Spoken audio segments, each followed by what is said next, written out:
Danny Flexen for Seconds Out, here with Dave Coldwell, trainer of Tony Bellew. We're here for the press conference for the rematch between Tony Bellew and David Haye on May the 5th. Dave, we saw a more relaxed, composed David Haye than we're perhaps used to, especially in the presence of Tony Bellew.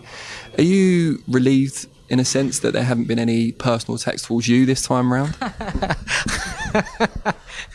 You know what, I'm not bothered either way. It was what it was, really. It was something that he felt that he thought that it would give him an edge. I think the fact that it didn't really affect me, I think what he thought was by attacking Eddie, attacking myself, attacking the people around Tony, I think he thought it was going to crumble. I think he thought, get under their skin and then it'll all fall. But it didn't really, did it? I mean, it had no effect on me whatsoever. It's the short jokes, the Penfold jokes, stuff like that. It's all stuff that I had it all at school. I came through that. So David Haye giving it out the verbals ain't really going to affect me. So I just got on with my job, and so he showed him that sort of thing doesn't work. So he's trying a different tact, being Mr. Nice Guy, Mr. Humble, Mr. You don't get under my skin. But inside he's cringing and he's gritting his teeth, and he wants to go. There's times when you see him, he wants to go, but he's keeping a lid on it. What do you make of his decision to replace Shane McGuigan, who obviously had a great win with George Groves last weekend, with Ismail Salas, another great trainer? He's got a great trainer in Ismail Salas. The interesting thing for me is, if you believe, a lot of people believe that the only reason why Tony won that fight was because of the injury. If you believe that Tony got lucky and robbed the bank, which is what he said at the press conference last time, if you actually believe that, then why change your trainer? Why change the system? Why change what's around you? So obviously you don't believe that. Obviously you understand that wasn't right. Shane McGuigan's a very good coach, but was he a coach that David Haye respects enough to listen to? Perhaps not. Adam Booth's a great coach, and a great coach for him. And he listened to Adam. And when Adam said stuff, he'd do it. If Adam pulled him back, he'd do it. I don't know whether Shane had that same sort of relationship with him. I don't know, because I'm on the outside looking in. But getting rid of Shane and getting somebody else in, it's kind of like passing the buck. Can't knock him for having Salas. Salas is a great trainer, established trainer. Works on things that I think suit David Haye's style: speed, rhythm, intelligence. They're three things that David Haye's, that's what he was best at. When he was at his best, they're the things that you put into his arsenal. So he's working with a coach there that gets that. I think also what he does is he works a lot of feel-good factor and the positivity and things like that, which is what's coming out of Haye now. Almost too much to an extent. Like I said to Tony up there, so he'll be a Buddha next.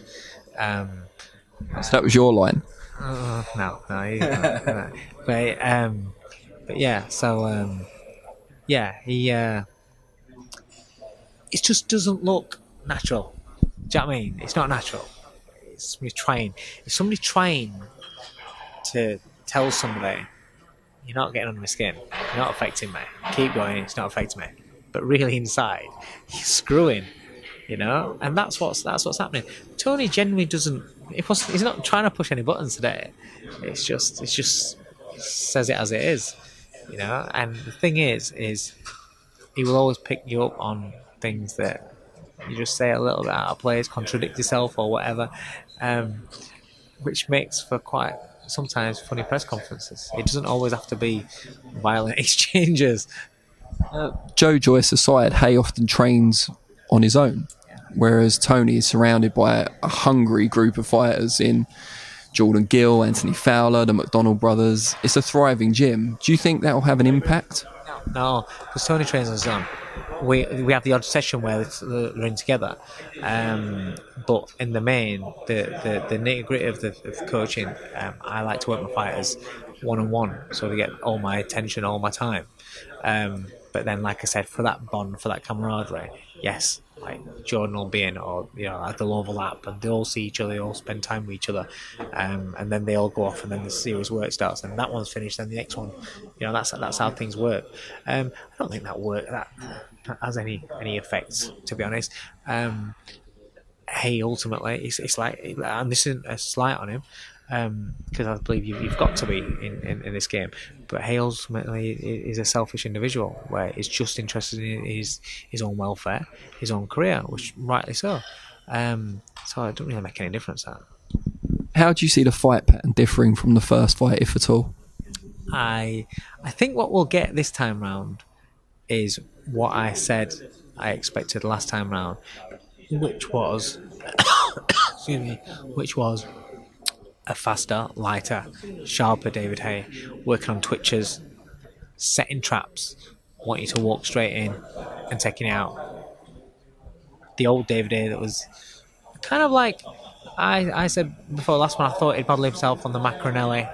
I think he'd be more like the version that fought Macronelli, the version that fought Mormac, the feet of Mormac, nice and fast movement, and the holding, centering and triggering of Macronelli. So I kind of expect that kind of version of what I thought was going to turn up on March 4th. What we got instead was a dumbed down version. Zero ring intelligence, heavy-footed, loading up on his shots, too heavy. So the fight was a little bit different to what I thought it was going to go in that respect. I'm expecting both fighters to be better. Both fighters to be better, because Tony's going to be better, because the last 5 rounds of that fight, he was absolutely useless. And I told him that on the night. I told him that since. It went from being smart and alert to just trying to bludgeon him. But that's emotions. That's what, if somebody falls apart in front of you, you think, I can do it now. Get ready now. And that's what happens. It's like what sometimes we get when you have a slick fighter, a very, very good fighter, not really a banger, walks out and catches something in the first round. Gets something first. Sometimes that's the worst thing that can happen to a fighter. Because then they start loading up and looking for that big power shot all the time. If the rest ends up going the distance or whatever, and then you look back and think, oh, terrible. Because that's what happened in the first round. That's how it is. Until you experience things like that, there's no point of reference. So you don't know how you can handle it. Now he knows that if that was to happen again in any fight, I'm not just saying David Haye, but if a fight was to get injured in front of him again, now he knows. When he comes back to corner, I said to him, listen, don't do this, don't do that, blah, blah, blah. Remember when you fought Haye the first time? Right, he's got a point of reference in his mind that's a negative, so then he can think, right, I'll stick to what I was doing, because I know that's what will happen if I follow that path. So I'm expecting a better fight from both fighters, because Tony's got to be better than what he was last time, especially towards the back end of the fight. We're expecting a better version of Haye, and also when fighters are being in the ring with each other, it's like when Gatti and Ward first fight. The second fight was different to the first fight. The third fight was different to the second fight. There's always adjustments. There's always something different the next time round. Always. Ben Eubank 1, Ben Eubank 2, and you can go on and go on. It's very, very rare that they're carbon copies of each other. So I'm expecting a little bit of a different fight. I think it'll be a better fight. I think it'll be a smarter, I think it'll be a faster pace, more dangerous fight, especially for the first few rounds. Pockets of explosiveness, and it'll be one of those where somebody makes a mistake. Ouch. So it'll be a knockout, you think, one way or the other? Yeah, yeah. Do you know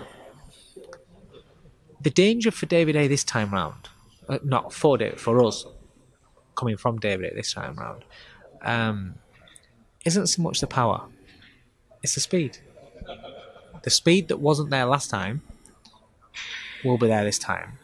but the extra heavy-handedness that was there last time won't be there this time. It'll be a different kind of power this time out, and that's what you get with Haye when he's firing a little bit lighter, a little bit sharper. It's a different kind of power.